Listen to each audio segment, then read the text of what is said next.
You were wisely said, let's get out here while it's nice and sunny in Greystones. But it usually is sunny in Greystones. It is true. Now we're at the Greystones Cancer Support Society's HQ, and fittingly, because this is really all about them. Let me see the lovely artwork. Now we should give a shout out to the great artists. I know that you're that May and the little young boy did the map. Ethan Murphy. There we go. And then who's the lady who did the cover again? Deirdre McKiernan Crosby. God bless her.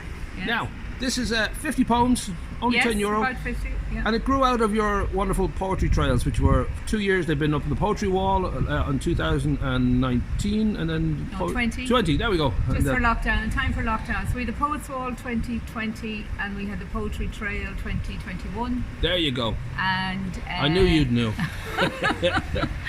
And so actually it was one of the ladies in our Conna Lakela singing group that said, "Fran, why don't you do an anthology?" And I thought, wow, what a great idea. Nice. So I got in touch with Logos. I wanted to keep everything local.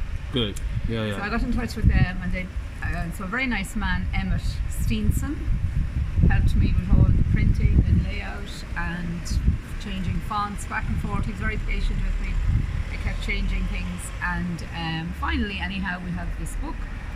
And 50's a lot. That's great. You know, that you have that sort of. Because I know people contributed to both, you know, the wall and the trail, but just to have that sort of, you know, within a relatively small space, to have that amount of poets. You can tell by the look of them now. A lot of people do wear berets and they have lots of flowing scarves. They're all kind of weird around There's here. definitely a lot of oddballs around here.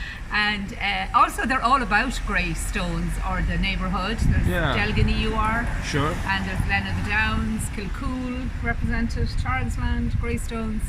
So they're all either Greystones You Are. Or the village. Or by people from Greystones. We've a few in, see the second year, the theme was New Directions, Maps and Journeys. So we have a few from the trail, but because they were Greystones people, we put in a few of them at the end as well. And you find now that you've been involved with not only like writing poetry, but you know you're a lot of quite a lot of the literary kind of world around here. It does seem to be a good town for that, you know, for writers. I know quite a lot of people who are in this world, but it's a tough world too, isn't it? Really, when I think about just if you're not doing it for pleasure and you're trying to make a living. Oh, you're not making money out of it. No. But I hope I make money out of this for the Greystones Cancer Support. But no, you have to have something else. That's why I teach, and everybody else has some other job. But I like poetry because it's kind of short. So I think I've probably spoken to you before. But I can't remember if you told me where this comes from in you, like where all this sort of love for literature and poetry, was it a parent thing? Since I was very young, I've always had books. Right. I always got books from my parents. My mother was great, and I always liked English compositions in school. And always enjoyed doing them, or the other girls would be complaining. And then I studied English literature in UCD, and I loved that, and I loved doing the papers and everything, and I just always loved it. I wrote letters since I was 7 to my grandfather. I kept them all, so I still have them.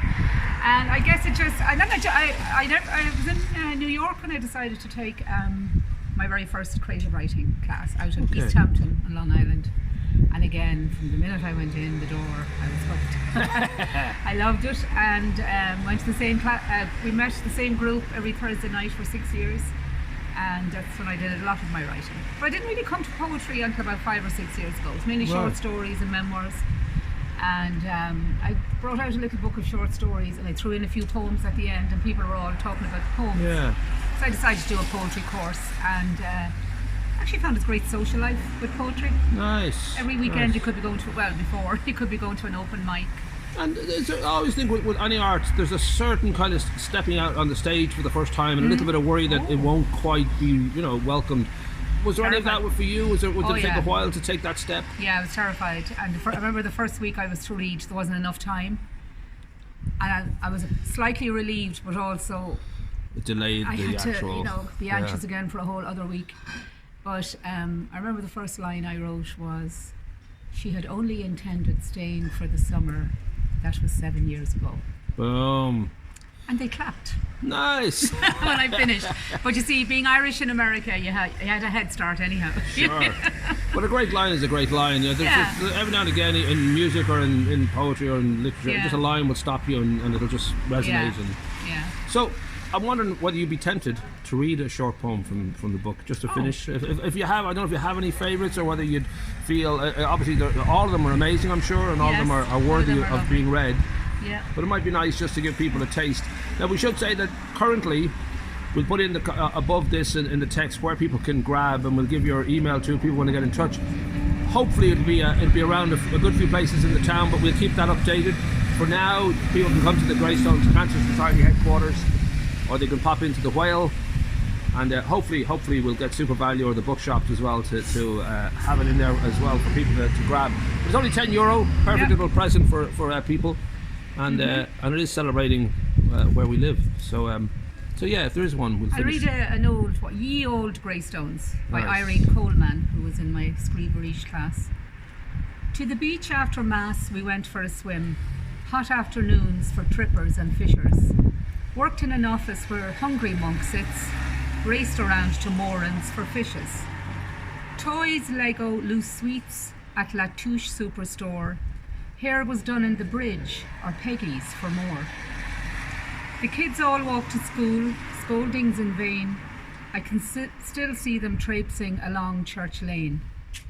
Teachers flocked to muffins for tea and cake, ferns around the corner for ribbons and bows. I shopped too often in class a la mode, got the papers in paddies over the road. Walked with my mum through fields deep in snow, where hundreds of houses suddenly stand in a row. Veg from my garden was sold to Leo, now PTSB. Looking back, it's all different, except for the sea. Yay! I see that poetry stops the rain. Great.